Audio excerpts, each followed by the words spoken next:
يا محمد تعالى يا حبيبي تعالى. اتفضل اتفضل جوه. اتفضل يا حبيبي اتفضل. نزيد فضلك يا حبيب قلبي. كان في حاجه ولا ايه؟ والله يا احمد انا قبل ما اجيلك انا مليش وش اصلا ان اقول لك حاجه، بس ملقتش غيرك اللي هيعمل معايا الحركه دي. في ايه يا ابني مالك؟ اول مره تيجي تتكلم بالشكل ده، مالك في ايه؟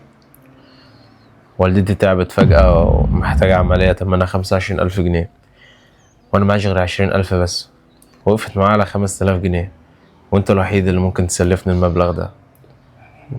ايه ده جرس بيرن؟ طب استنى انا جاي لك تاني، استناني.